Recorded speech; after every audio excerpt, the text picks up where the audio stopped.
Mesdames, Messieurs, peuple congolais, peuple du monde entier, je vais vous parler d'un sujet qui me tient à cœur.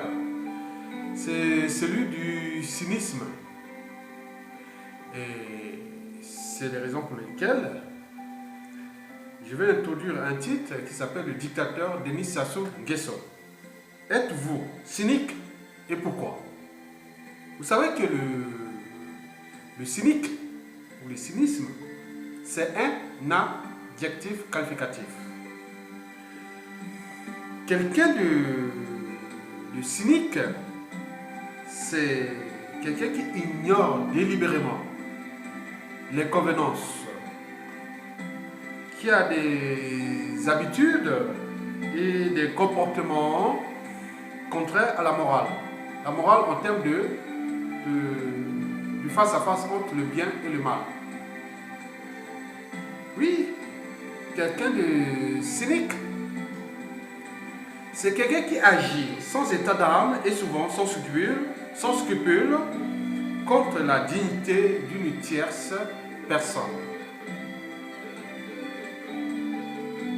Contre le droit à l'intégrité physique et au droit à la vie de son prochain.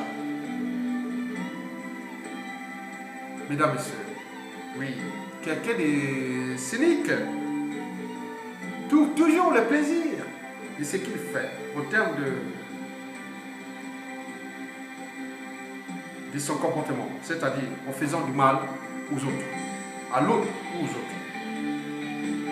Vous savez que les corrélations entre le cynisme et la perversion sont déjà prouvées, parce que ce soit dans le cynisme que dans la perversion ou la perversité, il y a la même destination, le même produit final, c'est le plaisir. Toujours le plaisir de faire du mal aux autres. Mesdames, Messieurs, est-ce qu'il y a une échelle? Oui, une échelle à caractère psychologique ou psychiatrique ou psychanalytique liée au cynisme. Bon, vous connaissez l'échelle de Richter sur l'évaluation des tremblements de terre entre de 1 jusqu'à 9, 12, voilà. Mais est-ce qu'il y a une échelle du cynisme? À ma connaissance, non.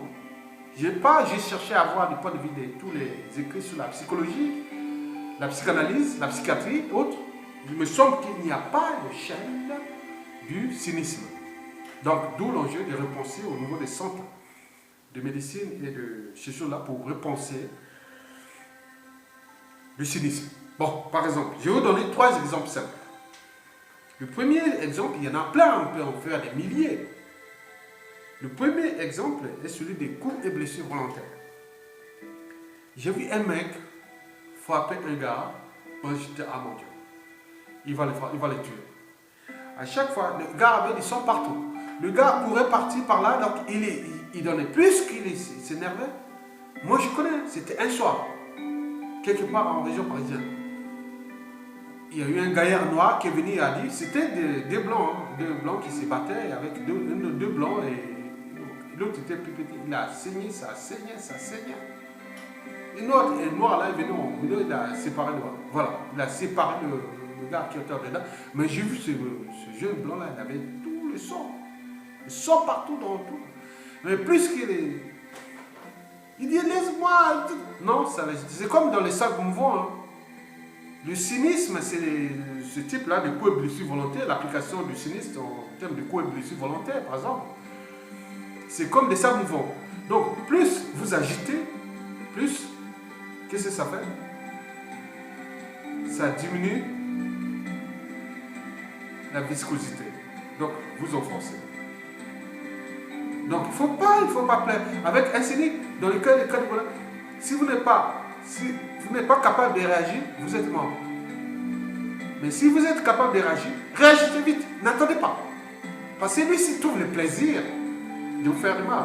Mesdames et messieurs, le deuxième exemple, c'est celui des violences conjugales. J'ai vu une femme Oui, aussi, le monsieur, elle a fait tomber seulement les ustensiles de cuisine ont été quelque part dans le sud de Paris. Bon. La femme a fait seulement fait ça. Elle a dit non, mais qu'est-ce qui se passe? Pourquoi tu fais tomber? Tu ne vois pas qu'il y a des gens ici? Bon, coup de poing sur la gueule de la femme. Bon, la femme est là, et elle commence à taper. Je dis non, mais attends. Nous sommes arrivés, moi j'étais dans une situation un peu l'autre là. Je dis non, mais il faut sauver la femme. Voilà. Donc on l'a sauvée. Mais attends, d'où vous avez vite. Après, tu te trouves dans une situation de voilà, parce que tu veux l'émotion, le plaisir de faire ça. Donc il y a une forme de récidiviste, du cynisme. Le troisième exemple, c'est celui du dictateur du Congo, bien sûr. C'est le titre de cet article, de cette vidéo. Oui, le dictateur Denis Sassou Nguesso, il est d'un cynisme hors pair, hors norme. Il est, donc tout ce qui touche les crimes multiformes au Congo, depuis 1968, jusqu'à 2016, aujourd'hui, jusqu'à sa chute, il est toujours là dans le coup. Il est des fois énorme.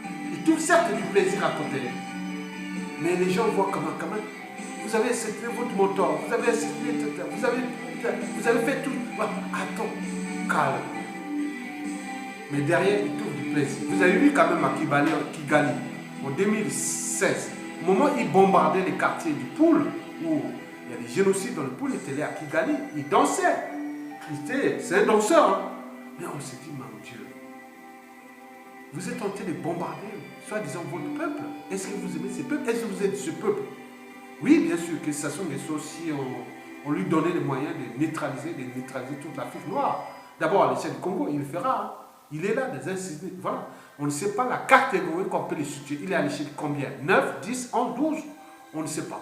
Donc, d'où l'enjeu de repenser le cynisme, comme l'ont pensé déjà les géologues. Allez, moi, je suis scientifique. Donc, j'ai fait la géologie et la biologie. J'ai une maîtrise des sciences naturelles, obtenue en France. Donc, vous connaissez la suite et avec les diplômes après.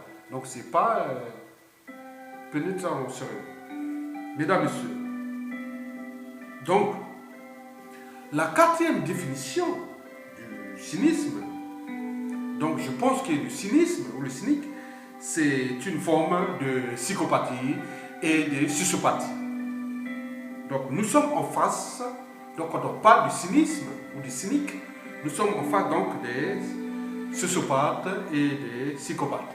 Mesdames, Messieurs, alors, sommes-nous tous des cyniques occasionnels, d'autres peut-être permanents, et certains même récidivistes?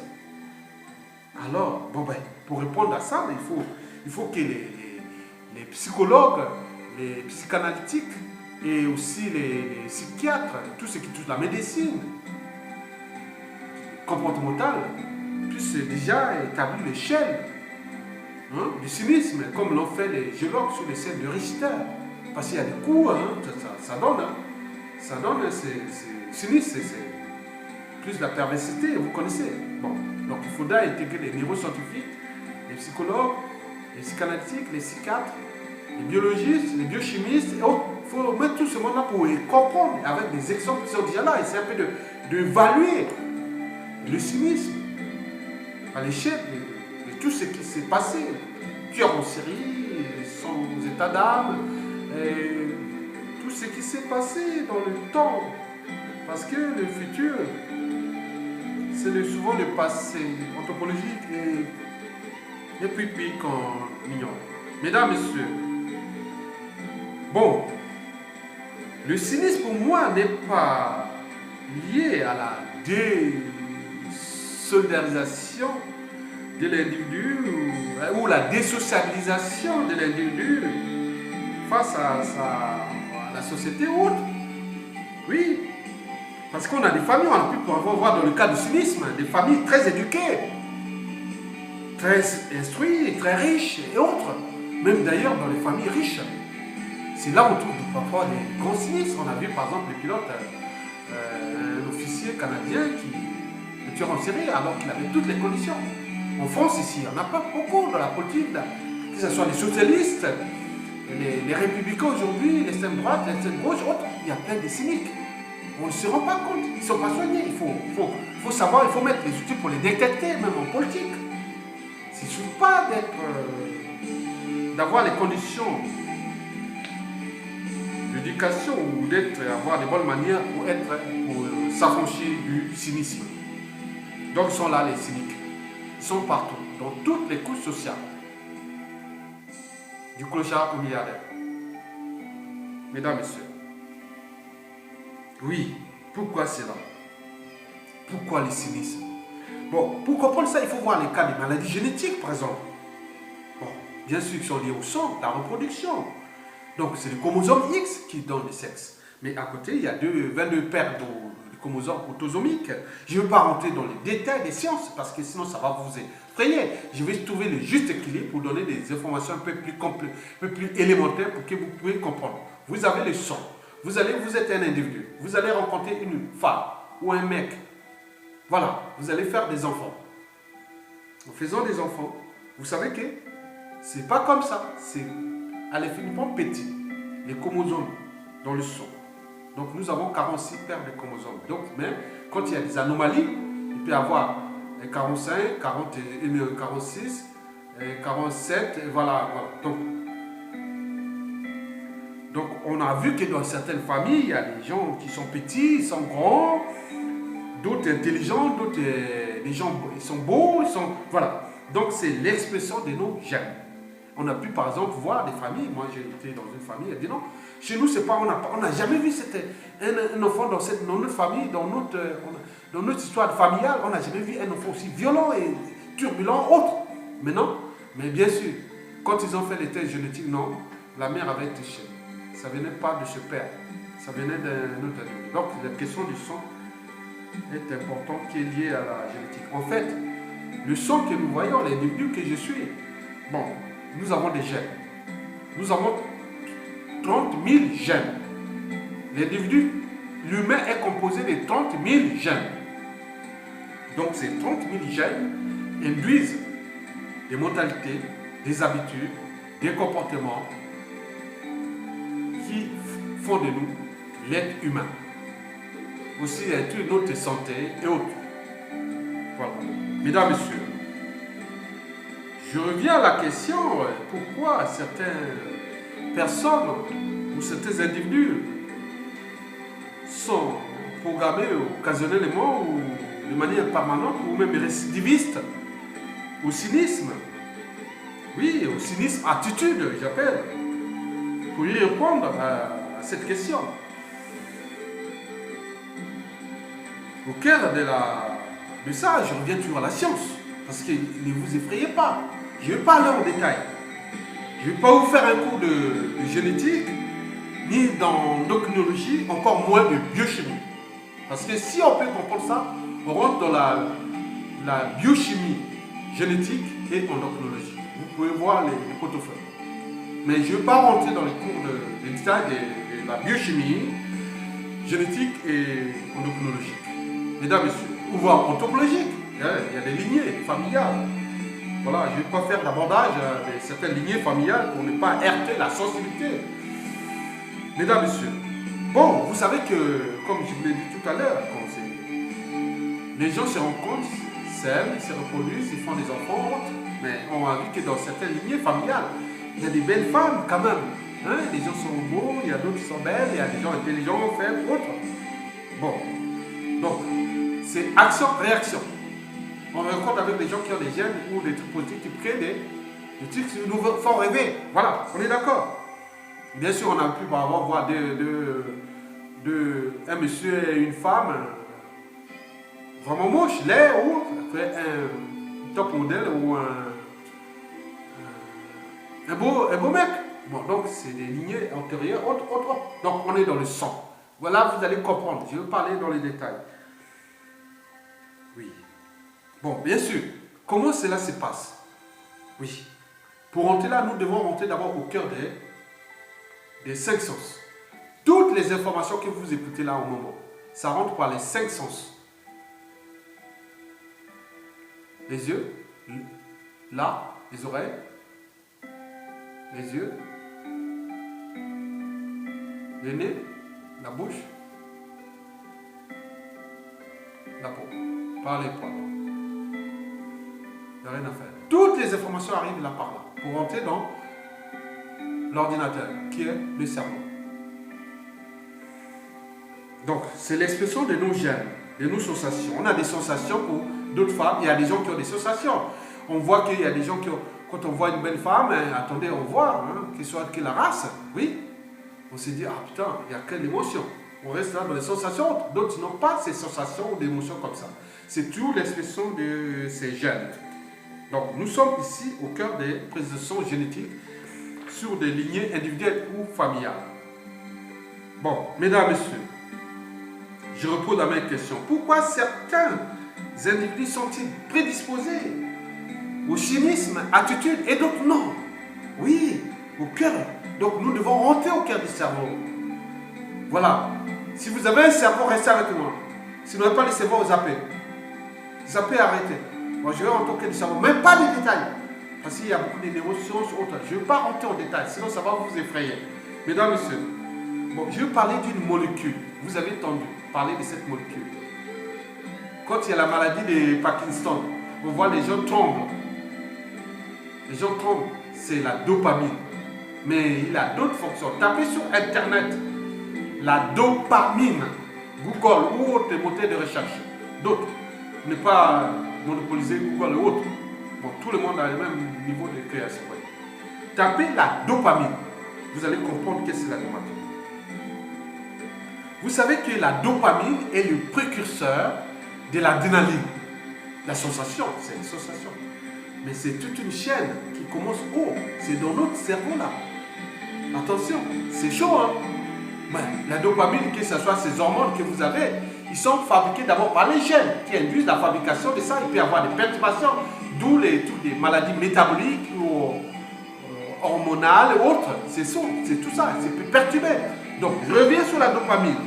Vous savez que les individus ayant un taux élevé de dopamine auraient davantage tendance à poursuivre des conduites dites à risque ou à rechercher des situations sensationnelles.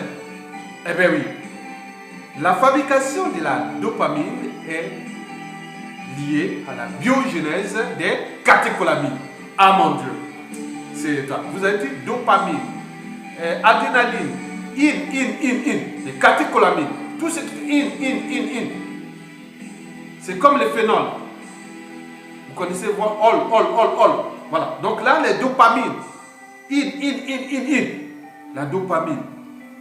Vous savez que la biogénèse de la dopamine, des catécholamines, commence par un précurseur qui s'appelle phénylalanine. In toujours. Il crée une autre molécule qui s'appelle la tyrosine. In encore.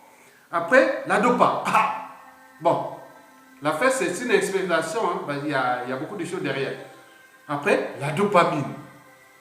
Vous connaissez la dopamine. Après cette dopamine, où est-ce qu'elle amène? La noradrénaline. In toujours. Après, le produit final, la dopamine.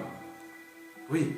On a pu par exemple remarquer que quand les circuits de la biogénèse des catécholamines précitées, c'est-à-dire phénylalanine, tyrosine, la dopamine, la noradrénaline et l'adrénaline est déréglée, il génère une certaine dépendance ou sensation forte et à des formes de comportement dont je viens de dire le cynisme.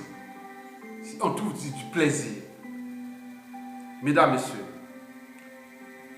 Bon, donc, je ne vais pas rentrer en détail. C'est-à-dire que la fabrication de ces catécholamines, que je viens de dire, est en interaction ou agit. Non, c'est-à-dire la réaction de ces catécholamines, c'est-à-dire le mot de action-réaction. Et ces catécholamines ont les mêmes récepteurs que les récepteurs endorphiniques. Je répète. Les catécholamines agissent la plupart du temps sur les récepteurs dopaminergiques et adrénergiques. lesquelles sont liées à des protéines chimériques.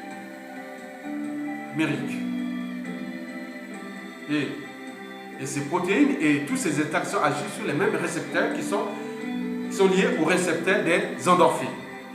Mesdames, Messieurs, vous savez que les endorphines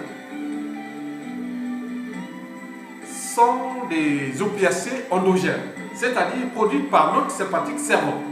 Bien sûr, ça revient toujours des gènes. On est toujours au cœur des gènes. Les effets cérébraux sur les régions du plaisir. Oui, ils ont des effets cérébraux sur les régions du plaisir. D'autres en fabriquent beaucoup plus que d'autres. D'autres moins que d'autres. Donc les endorphines sont des opiacés fabriqués par notre sympathique cerveau. Ils ont des effets sur les régions cérébrales du plaisir. On est bien d'accord? Donc, on a pu par exemple voir, je ne vous cache pas, que les endorphines, c'est comme de l'héroïne en libre accès. Et sont ces effets dévastateurs d'ailleurs. Les endorphines ont des effets euphorisants, anxiolytiques, de renforcement positif du système des récompenses, d'atténuation de la douleur, des sentiments de bien-être temporaire et puis la joie. Bien sûr qu'il y a une forme de perversion, oui, la perversité, le plaisir de faire du mal aussi. La dopamine est là, puisqu'on a une interaction. La dopamine agit ou commande. Les endorphines obéissent. Loin d'être le modèle de la joie. Parce que quand on est dans les cas du cynisme, ça fait faire mal. Oui, mesdames, messieurs. Oui, donc nous sommes au cœur de la génétique, de l'endocrinologie et de la biochimie. C'est-à-dire, intégrons tous avec les neurosciences biochimiques ou biologiques ou psychanalytiques ou psychiatriques, ou on peut voir ça. Bon, voilà. Donc, pour traiter le cynisme, bon, il faut aller un peu plus loin parce que si on se réfugie que c'est à la science ou à l'éducation, les facteurs épigénétiques, culturels, c'est-à-dire les facteurs épigénétiques, les facteurs environnementaux, c'est-à-dire la tradition, l'éducation, la tradition, la société à laquelle on appartient, la culture, la civilisation autre. Mais bien sûr, mais pourquoi il y a tant de criminels toujours dans le monde? Ou des cyniques dans le monde, pardon, toutes races, couches sociales confondues, du clochard au milliardaire. La proportion des cyniques est la même. C'est 10% des cyniques. Donc, comment déjouer ces 10% des cyniques? Pardon, d'où l'enjeu dit non. Est-ce que faut aller plus loin? Il faut comprendre certaines choses, d'où l'enjeu de punir par la loi, d'autres. Ceux qui font du mal, il faut les exécuter, hein, parce qu'on ne veut pas gérer des gens qui ont des choses qui sont encore à un certain stade. Vous savez bien comme moi que depuis presque 40 millions d'années, le cerveau humain et son comportement ont évolué dans l'espace et le temps. L'humain est passé d'abord d'un stade animal, c'est-à-dire sauvage, au chaînon manquant entre le sauvage et le barbare. Et puis, au stade inférieur de l'humanité, le barbare, dont le cynique font partie de la lignée des cyniques, oui, il a enfin évolué au stade d'humanité, l'évolué, le raisonnable, le conscient de ses actes, de ses habitudes, et de son comportement et de leurs valeurs morales. Oui, le bien contre le mal. On peut par ailleurs, oui, je dis, on ne peut par ailleurs parler de stade supérieur d'humanité que pour un être qui s'est affranchi de la sauvagerie et de la barbarie, donc du cynisme. Est-ce que le dictateur du Congo s'est affranchi de ça? Non, je ne pense pas. Il n'est pas assez affranchi. D'où l'enjeu d'étudier sa lignée génétique, maternelle et paternelle. comprendre le cerveau. Il y a des analyses biochimiques, on peut adoser. Autour des 3000, on peut voir.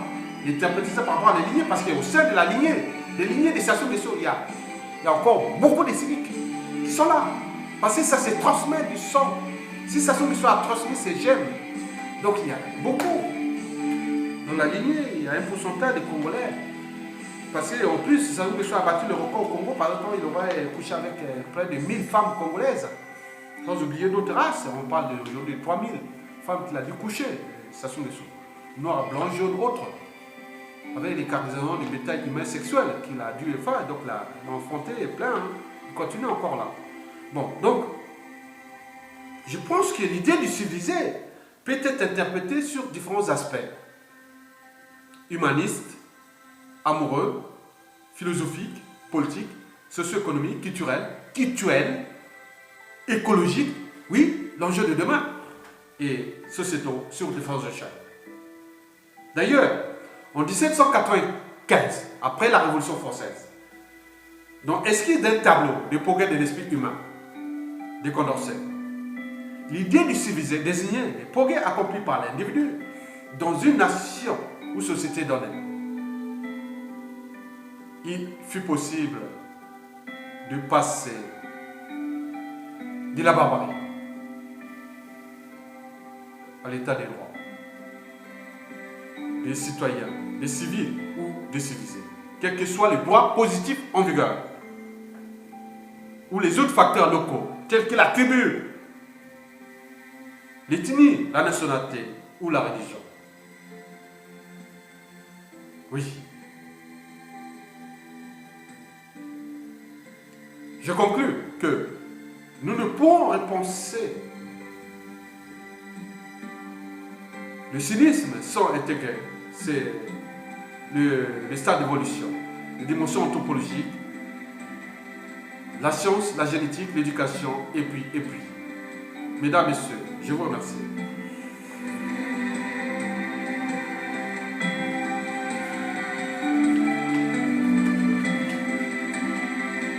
Ça, c'est ce que j'ai lu là.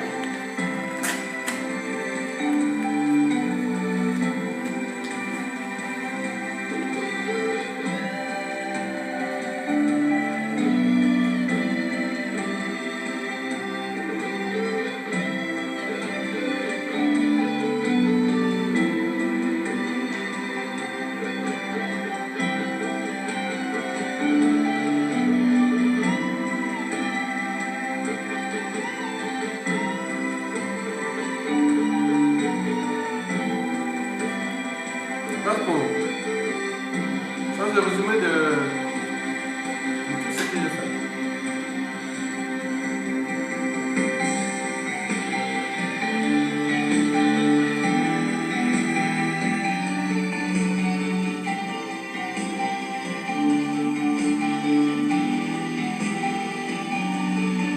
Oui. C'est bon.